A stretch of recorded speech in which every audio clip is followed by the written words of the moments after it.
part 2 of what's coming forward for you in April based off your zodiac sign. And again, make sure you save this video because what's about to unlock for you in April is going to be lingering in your energy for the next 2 years. Cancer, sun, moon, rising. Wow, I truly have no words. April is going to be the biggest month of your life.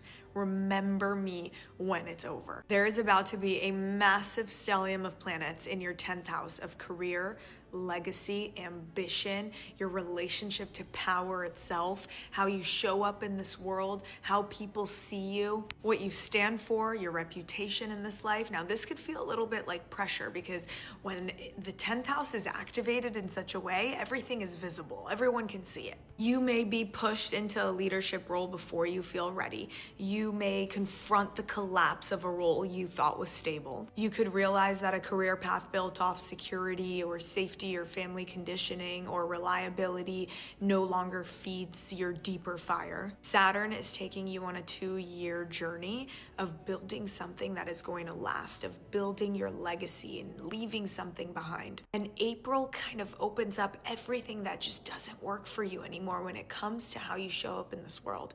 Neptune will require you to do something that is extremely healing, that is extremely gifted. It's almost like you're being called to take your pain and lead the way with it, create something out of it.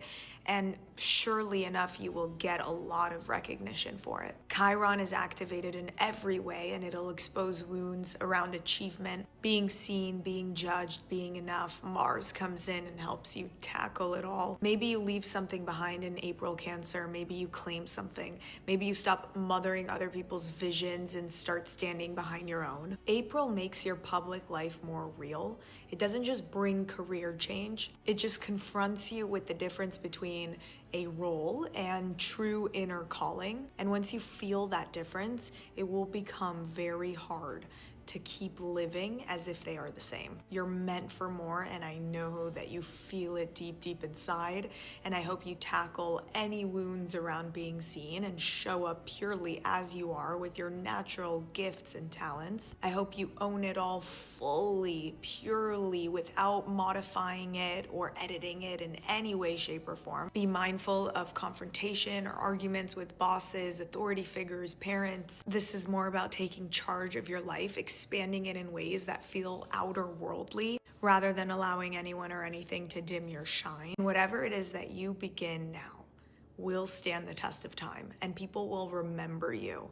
You will not be forgotten. You are about to leave a fat stamp in this world, and I just would not let anything or anyone get in the way of your big dreams, of what you know you're capable of, because if there was ever a time for you, it is now. Leos, I like April for you. I do. But I also think that it is going to transform you from head to toe. Everything that you believe in gets tested. Mars in your 9th for 6 weeks seeks for the truth. It goes on a little journey hunting for it. It'll fight for the truth. It'll break dull and old frameworks. Saturn tests whether your beliefs can survive reality. The 9th house is everything that we hold on to and believe in based off our own experiences. The 9th house is where we find religion. It's where we find spirituality. It's where we find something to hold on to that makes sense and that we can believe in. Saturn comes in there and is like, oop,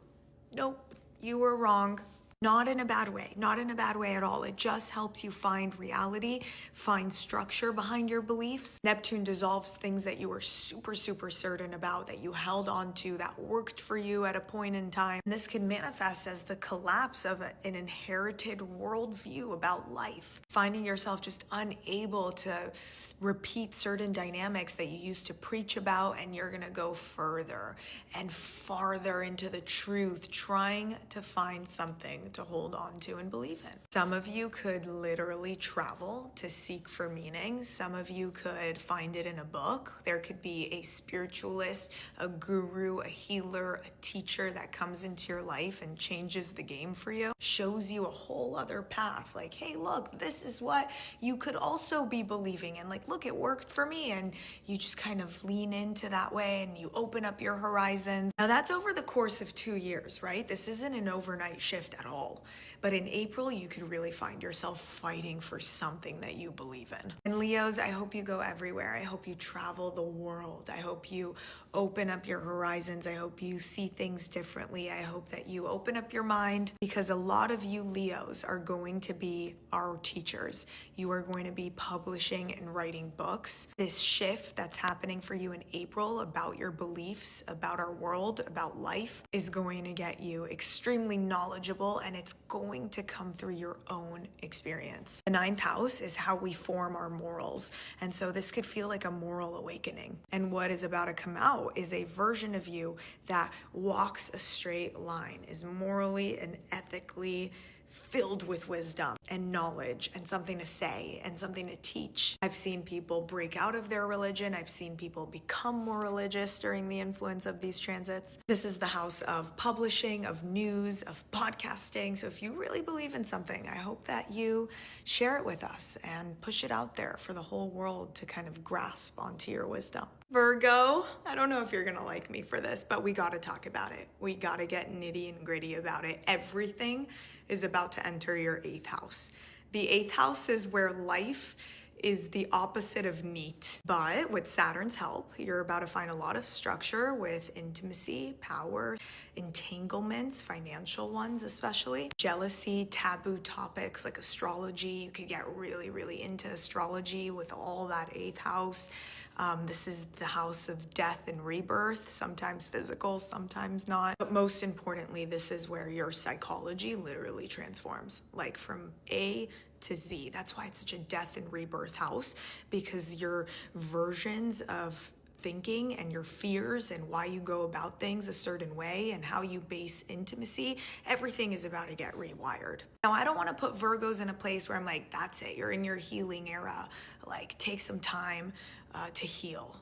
And if you're in your healing era, that's great. That's perfect. Everything is supporting that. But I think the 8th house is so much more than that. I think that you are about to rewire the way that you approach intimacy. I think that you are about to confront your fears face to face and then come out rising like a brand new baby through that. Chiron is helping expose all of these wounds around betrayal or violation or shame or abandonment or the fear of needing other people to help you. Mercury in the 8th house starts to name what you felt so deeply but couldn't describe. April is going to radically change how you relate to control, and you are freeing yourself from it all, Virgos.